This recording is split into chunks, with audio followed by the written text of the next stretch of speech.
Friday night, SEN have got all the calls this week, all the calls next week, all the calls the following week, and of course the grand final. You'll catch that on your SEN network. Panthers take on the Roosters Friday night, 7:50. Cleary returns, but I tell you what, Brian, the loser of this, I think, is in deep trouble. The winner's in the box seat. Yeah, I'm very keen on the Chooks. Yep, very keen. Very keen. I just saw some signs. Like I don't think. Well, we know that James Fisher-Harris isn't right. You know, he had that shoulder injury. Yep. Liam Martin's injured. I just feel that for the Chooks to win, they got to play through the middle. Yep, that's why I want the seven forwards with their outside backs. Their outside backs are so good, but they're good on the return. I just want to see him. Daniel Tupou does it. He does it. He takes a hit up, one off the ruck, and he always finds he gets in behind the markers. They should be doing more of that rather than going wide. Play through the middle. Are you with me on the seven forwards or no? Well, I did like Sandon Smith playing at 7 last week. Kiri's the Mickey down the short side. He's a Mickey in big games. The Chooks just lack a kicking game at the moment. That would be the key edge that Penrith have, that's for sure. Roosters sweating on the fitness of Joseph Swali'i. He had a neck complaint. I'll tell you what, I don't know to fix that. Burner. Have you got a 4 iron? Oh, yeah. Joseph? That's only for migraines. Oh, migraines. Migraines. I should have asked Matty Jones if he wanted to go at my 6 you should have. Right in the back of You your could neck. have patented it. Michael Jennings reported to be the replacement if he wasn't to play, but surely after last week, the pressure from Marky Mark, the Wanganita-Waza's got to be there. No? It's a centre. Would you go with Jenko? What about Ponga? Ponga? I'd go with Ponga. The reports are Michael Jennings, the front runner. Panthers have won their past 9 against the Roosters. You're going to see that stat bob up, the Roosters versus Storm and Panthers. So they've got to win this game just to get rid of that stat altogether. The Roosters haven't won at Penrith since 2018. This is a big one. Teddy has never won at Penrith. No. Can you believe that? No. Teddy's also, but he's been out to Hooters. He used to love Hooters. Isaiah Yeo, who also might be in the picture for the Dally M, so too will Teddy, by the way. But we do think Jerome Hughes has to win it. Isaiah Yeo equals Steve Carter's club appearance record of 243 games. Yeah, what a career. What a player. What a player. Who do you like here, Shug? Oh, mate, I'm zigging and zagging. One moment I think the Panthers might be morals, but then the injuries concern me. Penrith aren't as morally as... No, I get that. I don't think they're going as good. Anyway. I don't know who's going to win this game, but what I do know, I think the winner of this match, here you go, I reckon the winner of this match, on the end of this round, will almost be the favourite to win the comp. Okay. I think. Anyway, what do you think? You're very bullish. You crowed on the Roosters, didn't you? I do like the 7.5. Yeah. What are you really gambling with? But that makes sense. That makes a lot of sense. I feel that they're going to come up with a different game plan, the Chooks. Sharkies need a buck a trend here. Their last win at Amy Park was their last game, so that's not a trend they need to buck. They love that, but they have lost their last 6 finals matches. Yeah. Is that a problem or not? Just don't talk about it. Just don't talk about it. Don't talk about it. Move on. When we used to go down Canberra, Ricky Stewart said if anyone complains about the cold, you'll have to do like a 400. So do not talk about it in the week leading up. Yep. Or the heat. So it was that hard not to speak about it.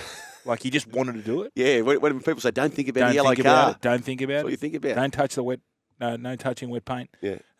So you just can't think about it. Don't talk about it, and off we go. Is Tommy Hazelton? Well, he's not officially ruled out, but he's not in the 17. Is he a big out if he's not to play? I think so. So do I. Try scoring threat, isn't he? And quite skillful with the nut. Yeah.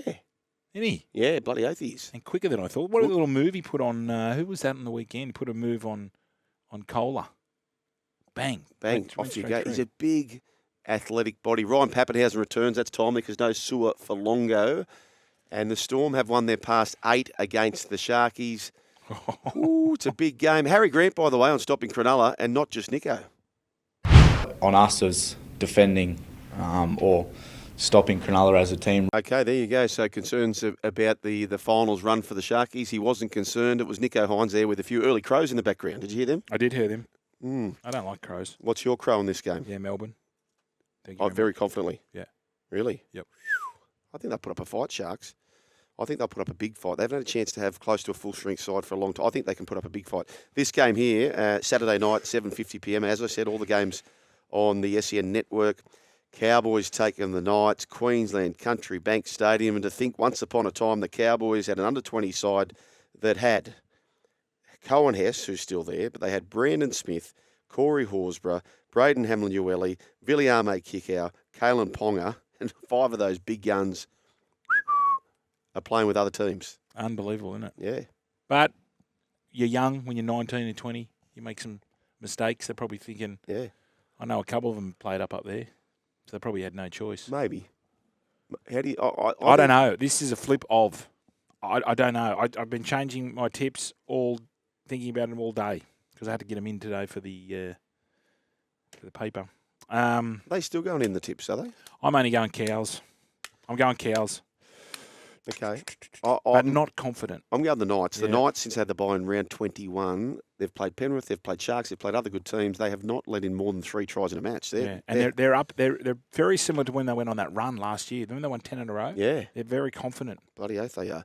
Phoenix Crossland, he's been the man handed the famous 7 jumper at the Newcastle Knights. His thoughts on being paired with our man, Jackie Cogger. Me and Cogs have got a great relationship off the field. We do a bit of spend a bit of time together and Oh God, I hated them. Yeah, it was dog shit. Can you get a Vuvuzela sound for me, someone, and we'll play it? Remember that? I think that was that South Africa? I think so. It was South Africa World Cup. Oh gosh, they were a pain in the The ass. Cricket World Cup. No, the soccer. Soccer World Cup. Soccer World Cup. Vuvuzelas. They're very hard to play too. They turn into a drinking implement. Drinking vessel. Yeah, drinking vessel. That's remember that? Yeah. Oh, It's not quite a pasta bean. it's like a healing swarm of people. locusts. Yeah. How bad is it? Oh, man, I remember when you used to play up at North. I'll never forget this. I swallowed a massive moth playing up there in Townsville. Scotty Prince was opposite me, and you know when they were all like a moth to watermelon. They had the massive. Are they bogan? Not bogan. Bogan. What do they call them? Bogan moths. Bogon. They're massive. They'd be as wide as your hand. Oh, no. And you couldn't see. And one went straight down the throat. And I choked, and Scotty Prince just left foot step and went under the post. Oh, righto. So you're blaming Scotty. I'm blaming the moth. The bogan moth. Have you ever had a moth jam down your throat trying to tackle Scott Prince? That's a bogus story. That's what it is. What do we got here, moth. Mitchie? I was going to say, a mate of mine, I was gigging in Port Macquarie, and the headliner, literally as he went to finish his big joke, moth straight in the throat, sucked it down, show done. End of the Really? show. Yeah. Couldn't do it. And he didn't have Scotty Prince run at him. Exactly. The Couldn't great do anything Peter else. Cusack, a.k.a. Harry Lats, he got a moth in his ear up in the Gold Coast one year on a trip away, and so we had to snap a car aerial off from some Holden, snapped it off, and I had to get the moth out of his mate's ear. I just got that bastard, and he could go down and I had to flick it out.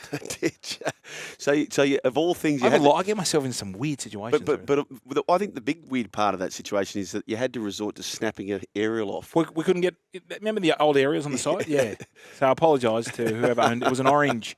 It was orange. I remember it. He was panicking, That's right. and I just, as a good teammate, I just jammed that thing right down his ear. Oh, that's fantastic. He can't hear now anymore. No. Punctured his eardrum. Bulldogs take on the Seagulls, Accor Stadium. This is good. Apparently, there's been 15,000 to 20,000 tickets sold already to Manly fans. Yeah, I'm saying 45,000. No, Brian, if there's nearly 20,000 Manly fans, I can bet you bottom dollar there's 30 plus. Okay, I'm saying 45. What are you saying? Oh, it's definitely 50 plus. Okay. Definitely I 50 plus. hopefully you're right. Bulldogs take on the Seagulls. They're playing their first finals match in 8 years. The Seagulls have a great record against the Bulldogs. They've won 10 of their last 11 matches. Oh, but yes. but Yeah, it was. Canterbury will Rankville for a while, right? So you can sort of read into that as you will. They do get Burton back. They do get Sherry back. Josh Addo-Carr, of course, you know the story there, stands himself down. Just on that, do we know whether, because they couldn't complete a third test, so to speak, does that mean he's completely off the hook? Do we know that yet? And if don't know. not, why do they bother doing the third test then? We don't know. I can't tell you what it is. But I'm just thinking, if he was innocent, you just play this game, don't you? Well, no. Well, if he knows he's innocent, a lot of people are talking about. Well, he's allowed to play. No one's No, stood him down. that's right. But I'm saying if he knows truly he's innocent, a lot of people have been talking about a hair follicle test, which you can do, which goes back for months, and it gives you a true answer ASAP. So if he wanted to say to the public, listen, we're waiting on these tests to come through, Yeah. hair follicle test, bang. If it came back negative, the whole of the rugby league community would accept, mate, go and play, go for your life, wouldn't they? Has he? Yeah, you're right. You're right. That's why that's why they do the hair follicles, but it's in the EBA. It's only a urine test. No, but if he wanted, like Yeah, I know. myself, right, I know. if I knew truly I was innocent, I would just go, listen, I can't deal with this conjecture around me. Come on, let's go. Anyway, everyone's different, I suppose, about that. Let's get back to the game. Reid Marnie playing game 150. Tom Trebojevic returns. Cooler goes to the centres. Talau back to the wing. And this guy here, this voice you're about to hear, has never, ever, ever lost to Manly. Nah, not really. No. I think all those games definitely gave us. The question was he concerned about the back-to-back losses ahead of the finals and the loss to Manly? No. He's not concerned at all. This is a different kettle of fish, I think, Brian. Your man, Wilson. Yeah. Blakey Wilson. Injured. Is he injured? Yeah. Okay. Yep. Because I thought he would be a walk-up start. No, I thought the same. I think he's injured. He's Righto. injured. Remember, you can catch all of the finals games live on Who do you SEN. like here, Shug? Sorry. Manly just, but Yeah, same. only because of the Tommy Turbo factor. Yeah. And Tommy Talau on the wing. Yeah, but he needs to be 100% fit, Tommy. Well, he's not going to be. He's not 100%. I know, but if he's somewhere close to it, otherwise, I could see the Dogs with that army. There'll Tell you what, I'll be be- nearly 60 there, Brian, I'm telling you. I'd be bombing to him. That's what up to Tommy. Because, Tommy. it's the it's that putting your arms Extending. above your head. He would be strapped in, a bit like Nathan. I wouldn't bomb to Sean Omrod. Oh, no. No. He's got his arms up ready to take any ball. North Face jacket. Any ball, any time, he's got his arms up ready to catch. Okay, we got some here. Dunny's in. We scored 28 against them. I'll take you to Mr. Wong's. Then if Penrith lose. Okay, this is Dunny. So if Roosters win, Dunny, you got to take. I'm taking you up on this offer. You're going to take me to Mr. Wong's, and then you take me somewhere else. Okay, there you go. And by the way, week one preview thanks to Hyundai, from the high-performance i30N Turbo and the Tucson mid-size SUV to the tough Staria Load van and many more. Hyundai Run Out is on now.